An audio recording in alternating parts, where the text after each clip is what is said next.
నమస్తే. శ్రీ గురుభ్యో నమః. శ్రీమాత్రే నమః. ఆదిత్యాయ చ సోమాయ మంగళాయ బుధాయ చ గురు శుక్ర శనిభ్యే రాహవే కేతవే నమః. జపాకుసుమ సంకాశం కాశ్యపేయం మహాధృతిం తమోరిం సర్వపాపగ్నం ప్రణతోస్మి దివాకరం. ప్రతి మాసంలో చెప్పుకునేటువంటి గోచార ఫలితాలు ఈ ఆగస్టు మాసానికి అంటే ఆగస్టు నెలలో 2024 గాను గోచార ఫలితాలు ఎలా ఉన్నాయి అన్నది తెలుసుకోవడం కోసం ముందుగా గోచారంలో ప్రస్తుతం గ్రహస్థితి ఎలా ఉంది, ఏ ఏ గ్రహాలు ఎక్కడెక్కడ ఉన్నాయి, ఈ సంగతి కనుక మనం చూసినట్టయితే వృషభ రాశిలో గురువు మరియు కుజుడు ఇద్దరూ కూడా అక్కడే ఉన్నారు. అయితే కుజుడు 27న మిథునంలోకి వెళ్తాడు. ఇక కర్కాటకంలో రవి ఉన్నాడు. ఈ కర్కాటకంలో ఉన్నటువంటి రవి తన స్వస్థానానికి 17వ తారీఖున వెళ్తాడు, అంటే సింహరాశిలోకి వెళ్తాడు. తర్వాత మరి సింహరాశిలో బుధుడు ఉన్నాడు, శుక్రుడు ఉన్నాడు. ఉన్నటువంటి బుధుడు 6వ తారీఖు నుండి వక్రించి వెనక్కి వెళ్ళడం అనేటువంటిది కనిపిస్తుంది. ఇక శుక్రుడు తాను 25వ తారీఖు నుండి కన్యారాశిలోకి ప్రవేశించడం అనేటువంటిది జరుగుతుంది. ఇక కన్యారాశిలో మరి కేతువు ఎప్పటి నుండో ఉంటున్నాడు, 18 మాసాలు అలాగే ఉంటాడు. తర్వాత మరి కుంభరాశిలో వక్రించినటువంటి శని, తర్వాత మీనరాశిలో రాహు. ఇది మనకు గ్రహాలు ఉన్నటువంటి పరిస్థితి. మరి ఇలా గ్రహాలు ఉన్నప్పుడు మరి ఏ ఏ రాశి వారికి ఎలాంటి ఫలితాలు ఉంటాయి? ఎందుకంటే ఒకవైపు ఇప్పటికీ మరి ఈ మాసం నుండి మొదలు పెడితే కనుక 6వ తారీఖు నుండి బుధుడు వక్రించి ఉన్నటువంటి వాడు, అలాగే మరి శని ఇప్పటికే వక్రించి ఉన్నటువంటి పరిస్థితి. కొంతమందికి ఏళ్ళనాటి శని నడుస్తుంటే కొన్ని రాశుల వారికి, మరికొంతమందికి అర్ధాష్టమ శని నడుస్తూ ఉంటే, ఇలాంటి పరిస్థితుల్లో గురు కుజుల కలయిక ఒకవైపు, అలాగే మరి ఇప్పుడు మనకు చూస్తున్నటువంటి పరిస్థితుల్లో ఎక్కడైతే వక్రించినటువంటి బుధుడు ఒకవైపు, శని ఒకవైపు, ఇవన్నీ స్థితులు ఉన్నప్పుడు మరి ఈ మాసంలో ఎలా ఉంటుంది? మరి ఈ మాసం ప్రత్యేకత తీసుకున్నట్టయితే ఇంకా ఇదంతా కూడా శ్రావణ మాసంలోకి వస్తుంది. ఆగస్టు అనగానే మనకు మొదటి వారం దాటిందంటే శ్రావణ మాసం.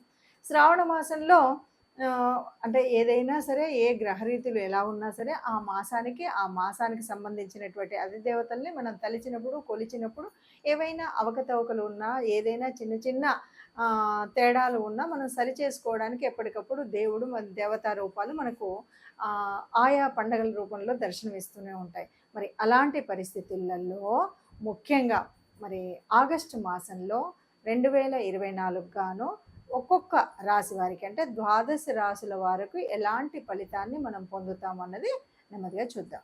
వృశ్చిక రాశి వారికి వృశ్చిక రాశి వారి యొక్క చెప్పాలి అంటే వృశ్చిక రాశి వారి గురించి చెప్పాలంటే వీళ్ళ యొక్క రాష్ట్రాధిపతి కుజుడు మరి ఇప్పుడు ఎక్కడున్నాడు? గురువుతో కలిసి ఉన్నాడు. మరి ఏ ప్లేస్లో ఉన్నాడు? 7వ స్థానంలో ఉన్నాడు.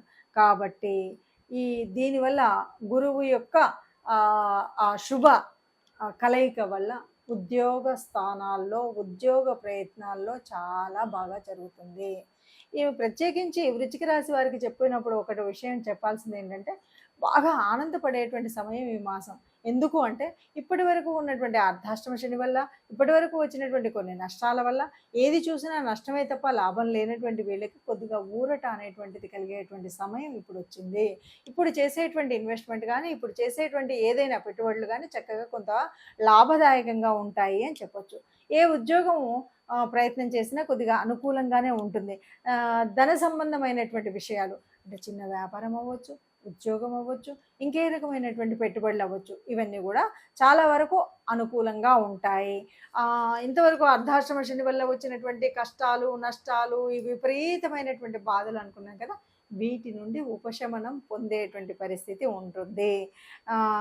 అట్లాగే ఎవరైనా ఏదైనా క్రియేటివిటీ రంగంలో ఉన్నటువంటి వారైతే చాలా చక్కటి ఫలితాన్ని పొందేటువంటి పరిస్థితి ఉంది.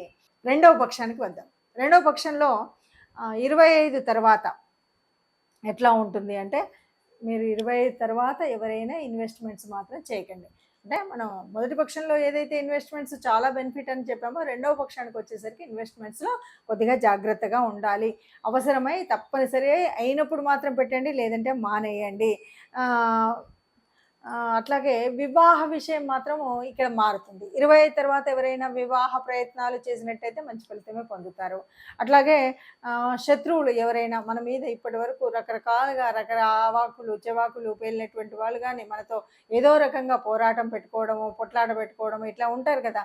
ఇలాంటి శత్రువులు ఎవరున్నా సరే వాళ్ళ మీద విజయం. ఇంకా కొంతమంది కోర్టులలో భూముల మీద వాటి మీద తగాదా కేసులు ఇవన్నీ నడుస్తూ ఉంటాయి కదా. ఈ శత్రువులపైన విజయం సాధించేటువంటి పక్షం ఈ పక్షం అని చెప్పొచ్చు. అట్లాగే మీకు ఇక్కడ ప్రత్యేకించి ఏంటి అంటే, మీకు ఒక బెనిఫిట్ ఎప్పుడు కూడా పెద్దల ఆశీస్సు, గురువుల ఆశీస్సు అంటారు కదా. మీకు తప్పనిసరిగా ఇక్కడ ఏంటంటే పేరెంట్స్ సపోర్ట్ అనేది దొరుకుతుంది, తల్లిదండ్రుల దీవెనలు దొరుకుతాయి, పెద్దల ఆశీస్సులు దొరుకుతాయి ఈ కాలంలో. కాబట్టి ఒక రకంగా చెప్పాలంటే మీరు చేసేటువంటి ఉద్యోగ ప్రయత్నాలు అనుకూలంగా ఉంటాయి, ధన సంబంధ విషయాల్లో అనుకూలంగా ఉంటుంది. అట్లాగే మీకు ఇప్పటి వరకు ఉన్నటువంటి కష్టానికి సంబంధించినటువంటి అర్ధాష్టమ శని యొక్క ఆ చెడు ఫలితం తగ్గి మంచి ఫలితం అనేటువంటిది వస్తుంది అని చెప్పచ్చు. ఇప్పటి వరకు మనం చూసినటువంటి మేషరాశి కానీ మనం మేషం నుండి మీనం వరకు ఒక్కొక్క రాశి గురించి మనం చెప్పుకుంటూ ఉంటాం. ఇలా చెప్పుకున్నప్పుడు ఇక్కడ ఒక చిన్న పరిస్థితి అయితే ఎదురవుతుంది జ్యోతిష్కులకు కానీ వింటున్నటువంటి ప్రేక్షకులకు కానీ. ఏంటంటే అన్నీ కూడా చెప్పినట్టుగానే ఉంటాయి. ఒక్కొక్కసారి ఎలా ఉంటుందంటే కొంతమందికి ఒక పెద్ద అనుమానం, చాలామంది మీరు అందరూ చెబుతున్నారు అయినా సరే ఒక్కొక్కరిది వేరుగా ఉంటుంది అన్నది కూడా ఒక మీమాంస అయితే ఉంటుంది. దీనికి కారణం ఏంటంటే ఒక్కొక్క జ్యోతిష్యులు వాళ్ళ యొక్క విశ్లేషణలో వాళ్ళు కొంతవరకే చేయగలుగుతాం. ఎందుకంటే ఈ 5 నిమిషాలు 8 నిమిషాల వ్యవధిలో చేసేటప్పుడు మనం రాశిలో ఏ గ్రహాలు ఉన్నాయి, రాశి చుట్టూ ఉన్నటువంటి ఫలితాలు ఎలా ఉన్నాయి, ఇలాగా ఎవరికి అనువైనటువంటి రీతిలో వాళ్ళు చెప్పుకుంటూ పోతున్నప్పుడు కొంత వ్యత్యాసం ఒకటి. రెండవది, ఇది ఏమన్నా సరే గ్రహాలు ఇప్పుడు మారుతున్నటువంటి కాలంలో మనం చెప్పుకునేటువంటిది ఒక ఎత్తు అయితే, కొన్నిసార్లు మీకు అస్సలు బాగోదండి అని మనం చెప్పినప్పుడు కూడా హాయిగా బ్రహ్మాండంగా ఉంటారు. అప్పుడు అనుమానం వస్తుంది. ఎందుకు అంటే మనకు గోచార రీత్యా ఏదైతే ఇప్పుడు మనం యోగించదని చెప్పినటువంటిది అక్కడ వాళ్ళకు యోగకారకంగా ఉండొచ్చు, మంచి స్థానంలో ఉండొచ్చు, వాళ్ళకి నడుస్తున్నటువంటి దశ అంతర్దశలు అద్భుతంగా ఉండొచ్చు. ఇలాంటి పరిస్థితులలో కొంత వ్యత్యాసం అయితే ఉంటుంది. అంటే మొత్తంగా చెప్పాలి అంటే గోచారాలు మన ఫలితాలు మనం చెప్పుకుంటున్నప్పుడు ఇందులో కోటాను కోట్ల మంది ఇందులో కేవలం 30% మందికి ఎగ్జాక్ట్గా ఇది కరెక్టే ఉంది అని అనిపించవచ్చు.